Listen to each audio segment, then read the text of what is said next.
Hello everyone, myself Monica SD. In this PPT, we are going to discuss about HTML forms and cascading style sheets.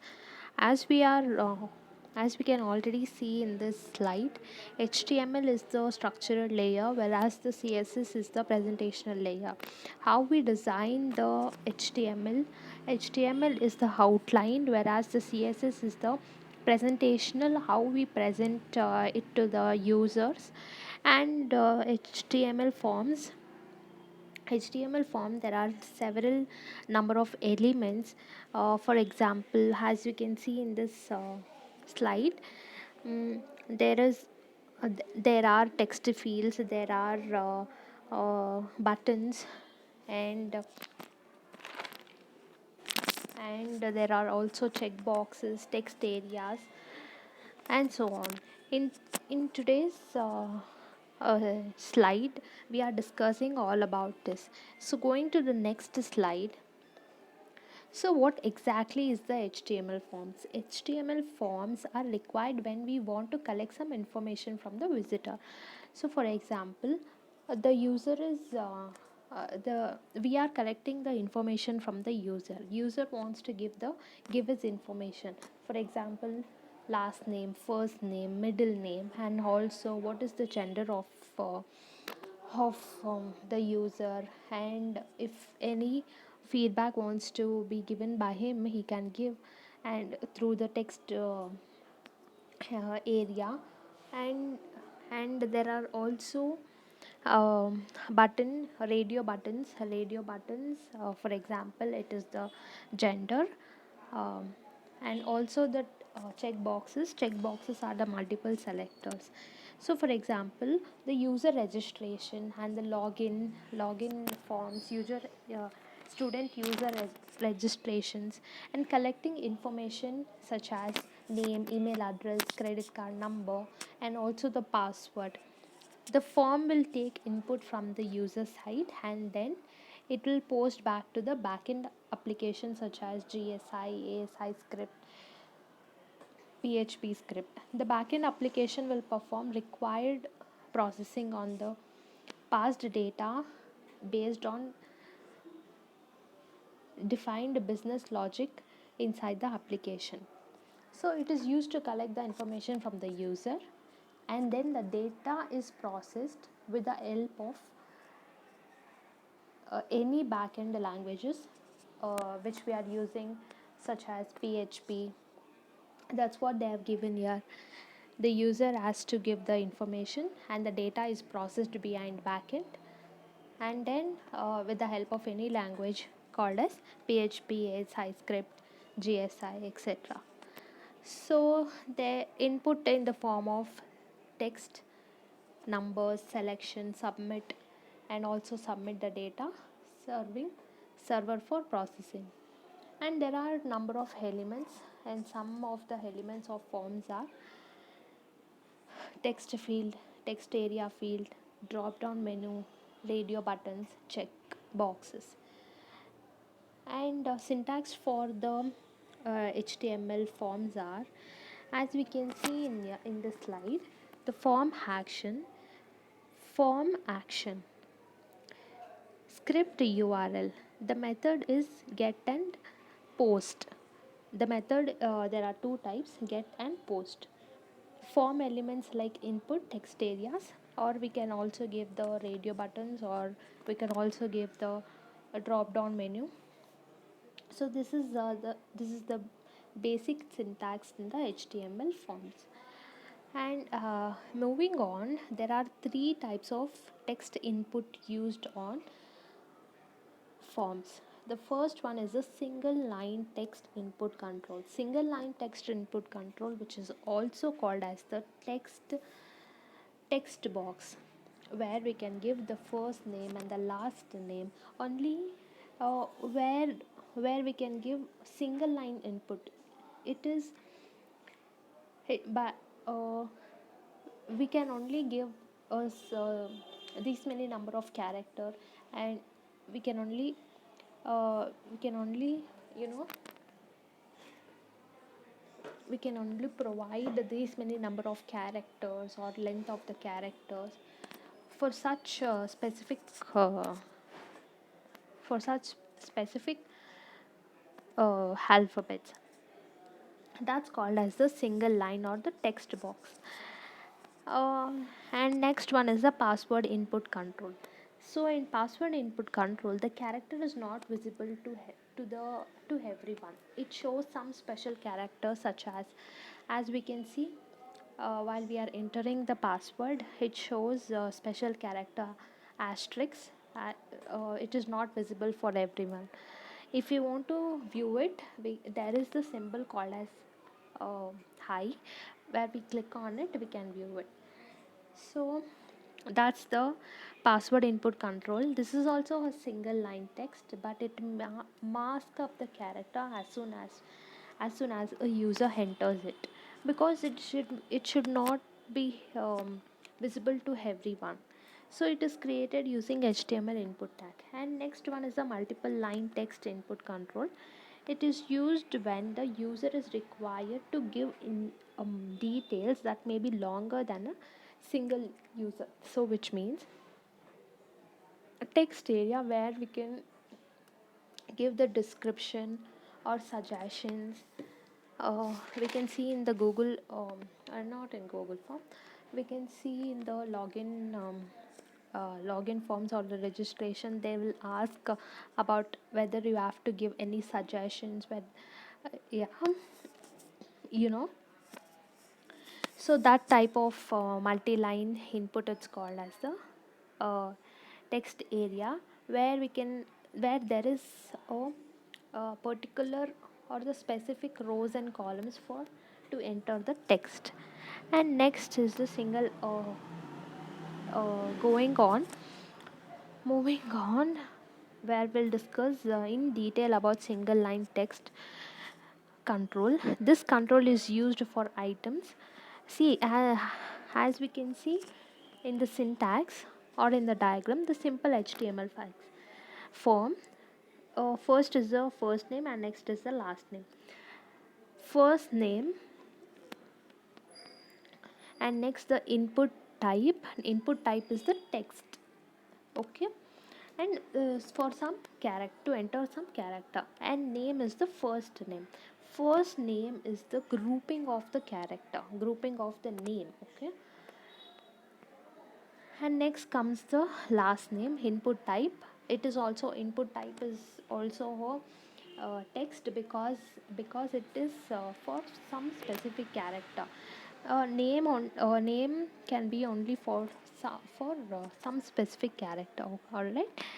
And then it is the last name, and there will, for some names, there will be also middle name, where we can also use it. It is a user specific. And next is the password. As I already told you, the password, there is some special characters, like asterisks, we can see in this diagram. So it is not visible to everyone. As soon as the user enters it, it just gives us the special character. And there is the option also called as show, where we can see what we have typed, what the user has typed, what is this password. So uh, for this password, the syntax is the password. Input type should be in password. So the grouping of the name is the password. And next is the multi-line text input. Multi-line text input, there will be mm, s- some lines or some rows and columns which are specified for the user to enter his view or his opinion. All right. So text area, in the syntax, the row is the 10 and the column is the 20. So here the text is, the name is the vlog, the common name. It is not compulsory to mention the grouping of the name. So if you mention, it will be useful for the user. And then in the text area, there is something called share your knowledge by writing down your vlog. So this is the text area. And moving on, There are radio button control. Radio button control. Radio button control is his. The user can select one button, he cannot select many buttons. This is the feature of the radio button control. So it is created using HTML input tag. There are some attributes. So in the syntax, input type is the radio.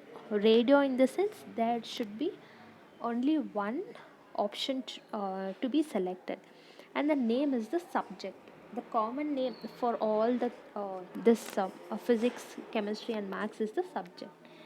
And value is the attribute and subject one. Next is the physics. And in next line, input type is equals to radio. Radio is the single selector. One selection is done, not the multiple selection. And next is the name is the subject. It is a group, what naming the grouping the name. And next is the chemistry, and next is the physics. We can only select neither physics nor chemistry nor maths. We cannot select all the three. So this is the feature of the radio button control. And next, moving on, the checkbox control. For example, it here singing and dancing are there. We can select both the options. For example, there are the grouping name is the hobby, where we can select both the options. Here the feature of the checkbox is where we can select all the options or whichever options we needed more than once. So it is the multiple line input. It is the multiple line where we can select more than one or option, where we can select more than one options. And then moving on, and next, this is all about the HTML forms. And we'll be seeing about the CSS, cascading sheets. Cascading style sheets, it stands for cascading style sheets. CSS is the styling of our web page or styling the HTML tags. So cascading refers to the procedure that determines which style will apply to the certain sections if you have more than one style rule. So style, which is in the form of what do we call,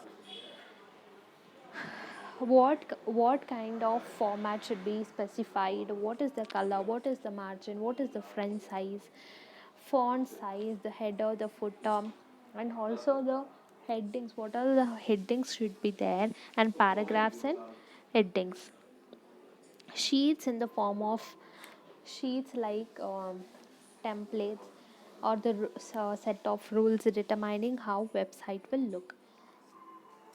CSS is the presentation of the document written in HTML or XML. So CSS syntax rule. The rule is of two types: selector and declaration. The selector is the element you want to add style to: paragraphs, headings, and tables. So declaration is the next kind of style. Uh, the style for the element made up of property and values. So here we can see the front family is the property and Arial is the attribute. And next is the CSS style example. So simple syntax for the CSS style. It front family is the value, and Arial is front family is the property and Arial is the value. Color is the property and red is the value. Background is the property and black color is the value. So this is how we create the simple syntax for CSS.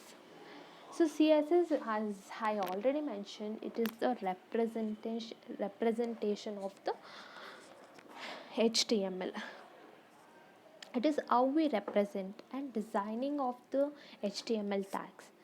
So CSS selectors manipulate HTML elements based on the ID, class, types, attributes, and many more. So it is divided into 5 categories: the simple attribute, combinate combinator selector, pseudo class selector, pseudo element selector, attribute selector. So simple selector, which is based on name, ID, class. Combinator selector, combinational selector is the element based on specific relation between them. And pseudo class selector, it is based on certain states. Pseudo elements, it is the part of the element, the style of the styling a part of the element. Attribute selector, it is based on attributes and attribute value. So CSS selector, and where we can see where should be the alignment and what's the color. CSS ID is the where should be the alignment and what is its color with the help of hashtag. Here we can see CSS class selector with the help of center. CSS universal is the with we represent with the help of asterisks. And CSS grouping with the help of H1 and H2 and P. H1 is the heading and H2 is also the heading, where H1 is more broader than H2. And what are the advantages? Will contain it contains hundreds of web pages which is created using HTML. HTML formatting elements need to be applied to each and every page. It saves lot of work as we can change the appearance and layout of the web pages by editing just one single CSS file. This is all about today's topic. Thank you so much for watching. Thank you.